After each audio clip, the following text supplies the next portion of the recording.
O louvor de Zacarias, pai de João Batista, não faz sentido para quem não é judeu, descendente de israelitas e vivendo na expectativa do estabelecimento do reino prometido ao rei Davi, com a consequente destruição de seus inimigos.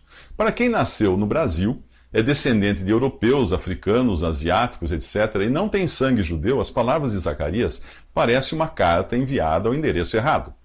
Quando o apóstolo Paulo escreveu ao jovem Timóteo, ele disse algo muito importante: procure apresentar-se a Deus aprovado, como obreiro que não tem do que se envergonhar, que maneja corretamente a palavra da verdade. O verbo traduzido em nossas versões por manejar tem no original grego o sentido de dissecar. Isso mesmo, como faz o médico legista com o seu bisturi, separando e identificando cada órgão e a sua função no corpo. Devemos fazer o mesmo com a palavra de Deus, dividindo, separando e identificando cada passagem para aplicá-la da maneira correta. Isto se faz perguntando: o que Deus disse? A quem falou? Quando? Onde? Em que circunstâncias? Com que objetivo? Visando qual povo, qual época, qual lugar? Por exemplo, muita gente tenta encaixar no cristianismo coisas que foram ditas explicitamente no contexto do judaísmo. O resultado é a confusão de doutrinas e igrejas que você encontra na cristandade, além de uma multidão de pessoas decepcionadas porque as promessas que viram no Antigo Testamento, ou mesmo nos Evangelhos, não funcionaram para elas. Não funcionaram porque não eram para elas. O cristão precisa aprender a dissecar a palavra da verdade e entender como dividir a história da humanidade, a fim de entender também como as coisas se encaixam nas diferentes dispensações. Por exemplo, em Efésios 3:2 você encontra mencionada a dispensação da graça de Deus. O verbo dispensar significa conceder algo dentro de certas condições. E foi o que Deus fez com os homens em diferentes momentos da história. Ele concedeu condições, responsabilidades, promessas distintas aos homens, tratando-os de um modo distinto em cada dispensação. Nos próximos 3 minutos, nós vamos fazer algumas incisões na palavra de Deus para identificar as principais dispensações ou maneiras de Deus tratar com os seres humanos. A palavra grega utilizada para dispensação significa literalmente administração de uma casa ou economia. Na Bíblia, ela tem o sentido do modo de Deus tratar com o homem de diferentes maneiras nas diferentes épocas. No Jardim do Éden, Deus tratou com o homem um estado de inocência. De Adão e de Eva, exigia-se apenas obediência a uma única ordem, havendo uma pena para o caso de falharem, e eles falharam, ao duvidarem de Deus e darem crédito a Satanás. Com a queda, o homem deixou de ser inocente e se tornou responsável. Deus passou a tratá-lo com base na consciência que o homem passou a ter do bem e do mal. Muito embora ele fosse sempre incapaz de evitar o mal e não tivesse poder para praticar o bem. Do mesmo modo como ocorreu com a dispensação da inocência, a dispensação da consciência terminou em ruína. A degradação do ser humano chegou a tal ponto que Deus precisou destruir o mundo com um dilúvio. A única família salva foi a de Noé, que inaugurou a dispensação do governo, por ter sido ele a primeira pessoa a ser revestida por Deus de autoridade para julgar seus semelhantes e aplicar a pena de morte quando necessário. Essa dispensação terminou igualmente em ruína. A torre que os homens construíram em Babel atraiu o juízo de Deus, que confundiu suas línguas e os dispersou. Veio então a dispensação da promessa, quando Deus ordenou que Abraão saísse da terra dos caldeus e fosse para uma terra que lhe seria dada por herança. Abraão saiu tão somente por fé, sem saber qual seria o seu destino. Aquela dispensação da promessa terminou em ruína, com seus descendentes escravizados no Egito. Após libertos da escravidão, os israelitas, que eram agora os descendentes, receberam a dispensação da lei, que era na base da causa e efeito. Faça isso e viverá, faça aquilo e morrerá. Obedeça e será abençoado, desobedeça, será amaldiçoado. Mais uma vez o homem fracassou e Deus inaugurou a dispensação da graça, enviando o seu Filho. Com a vinda de Jesus, Deus estava em Cristo reconciliando consigo o mundo, não imputando aos homens as suas transgressões. A história do homem na Terra termina com a dispensação do reino de Cristo durante o milênio. Essa dispensação é também chamada de dispensação da plenitude dos tempos. Se os profetas do Antigo Testamento olhassem para a história da humanidade como uma linha traçada numa folha de papel, eles não conseguiriam ver uma parte que estaria escondida deles. Seria como se a folha tivesse sido dobrada na dispensação da graça de Deus. O que ficou escondido dos profetas do Antigo Testamento é o que nós veremos nos próximos 3 minutos. O apóstolo João, no primeiro capítulo do seu evangelho, ele diz que a lei foi dada por Moisés e a graça e a verdade vieram por Jesus Cristo. Ele revela, assim, um novo modo de Deus tratar com o homem, e dentro desse período vemos algo que não existia no Antigo Testamento e nem nos evangelhos: a igreja. Jesus revelou em Mateus 16 que iria edificar a igreja em um tempo ainda futuro. Portanto, a igreja não existia no tempo dos evangelhos, quando ainda vigorava o judaísmo.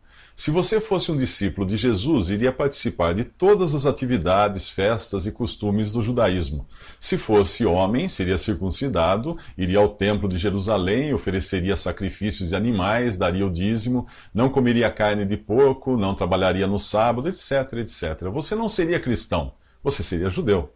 Porém, no capítulo 2 de Atos, tudo muda. O Espírito Santo vem habitar na terra, na igreja, coletivamente, e em cada crente, individualmente. Se o Filho de Deus nunca tinha habitado na terra antes, o mesmo aconteceu com o Espírito Santo. Com a morte, ressurreição e ascensão de Jesus, o Consolador pôde descer, conforme havia sido prometido, para habitar na terra, algo inédito até então. Deus colocava de lado a nação de Israel para tratar com um povo novo, a igreja, formada por judeus e gentios convertidos a Cristo. No passado, Deus reconhecia a existência de 2 tipos de pessoas, judeus e gentios. Agora ele reconhece 3, judeus, gentios e igreja de Deus. O apóstolo Paulo, a quem foi confiado esse segredo que nenhum dos profetas do Antigo Testamento tinha previsto, também recebeu de Deus a revelação de que Israel seria deixado de lado por um tempo. É o parêntese, o período em que o relógio profético parou de bater até que termine o tempo da igreja na terra. Paulo fala disso aos romanos: irmãos, não quero que ignorem esse mistério, para que não se tornem presunçosos. Israel experimentou um endurecimento em parte, até que chegasse a plenitude dos gentios.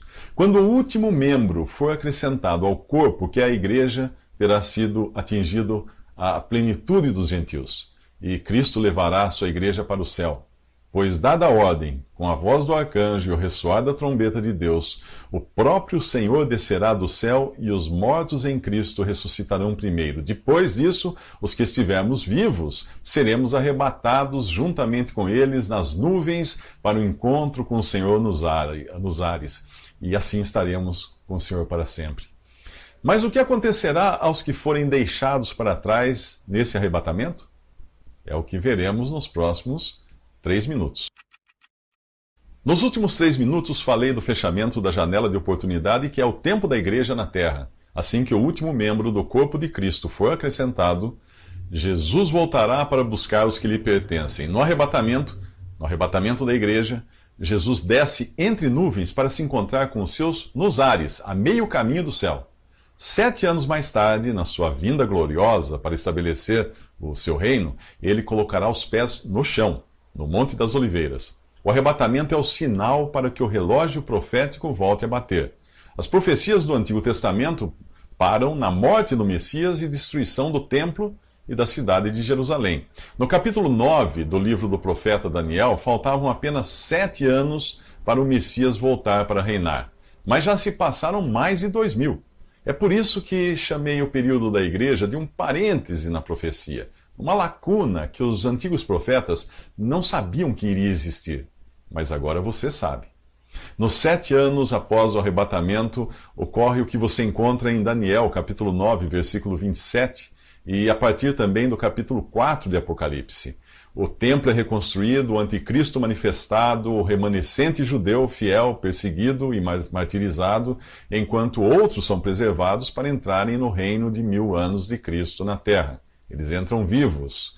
É nessa época que o evangelho do reino será pregado até os confins da terra antes que venha o fim. É disso que fala Mateus 24, quando o remanescente judeu que perseverar até o fim ficará a salvo para entrar no reino. É quando Cristo vem para julgar as nações, como descreve o capítulo 25 de Mateus. As ovelhas, ou os que acolheram e protegeram o remanescente de judeus fiéis, terão o privilégio de participar do reino na terra. Os bodes que perseguiram esses pequeninos irmãos de Jesus serão mortos. Mas em que grupo estará quem escutou o evangelho e foi deixado para trás no arrebatamento? No grupo dos bodes. O capítulo 2 de 2 Tessalonicenses explica que esses rejeitaram o amor à verdade que os poderia salvar. Por essa razão, Deus lhes envia um poder sedutor, a fim de que creiam na mentira e sejam condenados todos os que não creram na verdade. Para quem hoje escuta o evangelho e não crê, o arrebatamento será como a morte, encerrará a chance de ser salvo. Apenas os que nunca ouviram o evangelho poderão crer nesse período após o arrebatamento. Os demais crerão na mentira do anticristo. Portanto, se você planeja tomar uma decisão depois do arrebatamento, não se iluda. Deus irá obrigá-lo a crer na mentira por ter rejeitado a verdade. Nos próximos 3 minutos, voltaremos ao Evangelho de Lucas para descobrir como Deus irá resolver o problema de Jesus, que deve nascer em Belém.